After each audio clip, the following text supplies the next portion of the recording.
इमरान खूब साहब गुफ्तगू आपने सुनी, उन्होंने कहा कि ये हुकूमत की बेईमानियां हैं और वो ऐसा करते रहते हैं, और जाहिर सी बात है पीटीआई को भी मालूम था कि कुछ ना कुछ कभी ना कभी चलता रहता है। लेकिन आपको खुद फ्रैंकली मैं आपसे डिस्कस करना चाहती हूँ सर, ये जो आज की एक्टिविटी रही गवर्नमेंट की तरफ से, आपका अपना पर्सनल रिएक्शन क्या है? बिस्मिल्लाहिर्रहमानिर्रहीम। देखें, बात ये है कि हुकूमत का रिएक्शन क्या होना चाहिए था या क्या होता। यहाँ तो अब जो अगर मुल्क की सियासत की बात करें तो एक चीज़ इस्टेब्लिश हो चुकी है कि ये कुछ सियासी पार्टियाँ आपस में इख्तलाफी पार्टियाँ नहीं हैं, बल्कि एक दूसरे की दुश्मन है।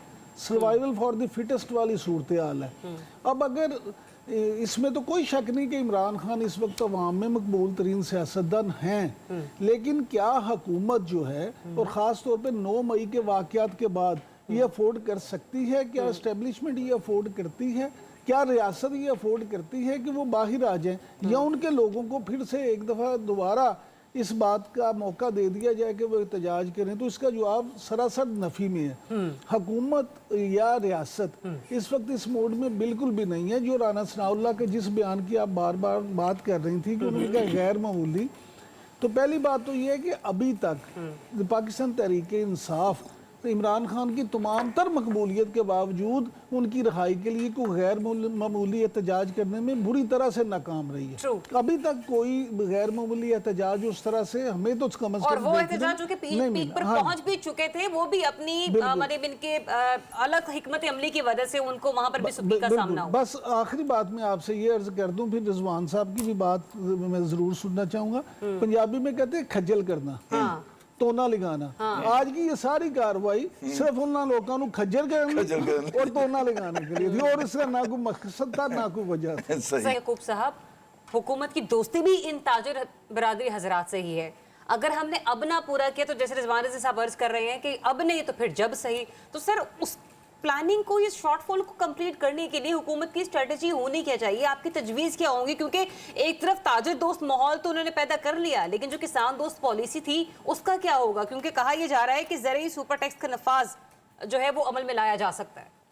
देखें जरा, आप बात सीधी सी है, जब आपकी आमदनी 58 बल्कि 54 हो और खर्चा रुपया हो, तो फिर उसमें आप जो मर्जी स्ट्रेटजी बना लें, रस्तों को भी बिठा देना यहाँ हुकूमत के में वज़ीर ख़जाना के तौर पे, तो वो भी अपने मामला इसी तरह चलाएगा, हल नहीं कर सकता। सर एक रस्तू तो इसहाक डार साहब भी आए थे ना। देखें बात इसहाक डार साहब की नहीं है। चलिए इसहाक डार साहब तो पूरी तरह नाकाम है। मुझे ये बता दें शौकत तरीन साहब कितने कामयाब हो गए थे पिछली हुकूमत में? उन्होंने 5 जो बदले खजाना, उनमें से कौन सा जो था कामयाब हुआ, या उससे पहले हुकूमत में कौन सा कामयाब हुआ? इशू ये है कि आपके यहाँ टैक्स देने को कोई तैयार नहीं है। आप ताजर की बात करें, आपने खुद अभी जिक्र किया ज़राई सुपर टैक्स का। IMF का तो मुतालबा है, जैसे रिजवान रज़ी साहब फरमा रहे थे, देखें IMF ये नहीं कहता कि आप इतना टैक्स लगा दें, ना उनकी कोई ये शर्त होती है। IMF आपको सजेस्ट करता है कि आप इस मद में अगर ये काम करें तो आपका रेवेन्यू बढ़ सकता है। उनका मुतालबा सिर्फ रेवेन्यू बढ़ाना होता है।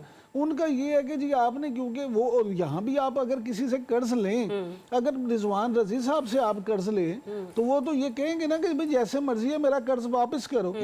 तो मामला ये, जब आप IMF से कर्ज लेते हैं तो आप उनको यकीन दानियाँ कराती हैं, इवन के दोस्त ममालिक को आप दरमियान में डालते हैं, और इस दफा डालना पड़ा आपको, जिन्होंने जाके उन्हें गारंटियां दी कि पाकिस्तान आप दे दें, आप ये पैकेज दे दें, देने को तैयार नहीं था। अब कैसे दे भाई? बात ये, आपने अपनी हिस्ट्री तो देखें ना, आप अपना किरदार तो देखें, आप इस काबिल हैं। अगर हमें यहाँ बैठे नजर आ रहा है कि हम कहते हैं खर्चा बहुत ज्यादा और आमदनी बिल्कुल कम है, तो जो वहाँ पे एक्सपर्ट्स बैठे हैं उनको नहीं पता। लिहाजा ये सोचना कि IMF की ज़बरदस्ती है, दोस्त है, नहीं, वो अपनी जगह पे बिल्कुल ठीक है।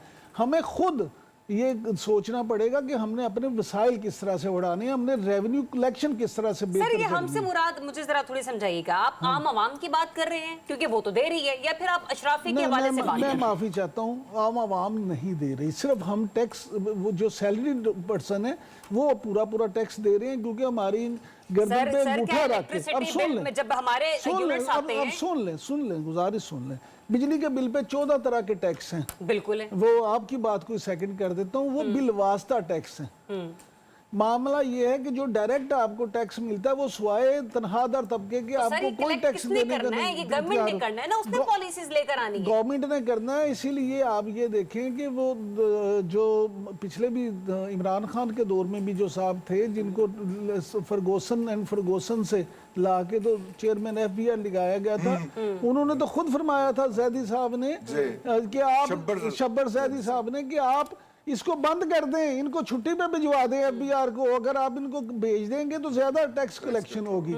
यानी आपकी करप्शन का बसीयत कौम ये हाल हो चुका है कि आपका FBR का महकमा जो है वो कहता है भी अगर टैक्स देना है तो 2 लाख दो, अगर कैश देना है तो 50,000 मुझे दो, 10,000 जमा कराओ, तुम्हारा 60,000 में काम हो जाएगा। तो फिर वो जो ताजर तबका या फैक्ट्री वाले लोग हैं वो तो कहते हैं ये रास्ता ज्यादा आसान है। लिहाजा हमें ये सिर्फ इस्लाहात का शोर नहीं मचाना, हुकूमत को अपनी जगह पे ये जो इस पे सख्ती करना होगी। हुकूमत को इसको निपटने के लिए डंडा पकड़ना पड़ेगा, क्योंकि वो तो कहते हैं कि डंडा पीरे तिगरियां विगरियां था, तो यहाँ पे डंडे के अलावा कोई हल है नहीं। अनवर रजा साहब यहाँ पे किसका डंडा फिर चलना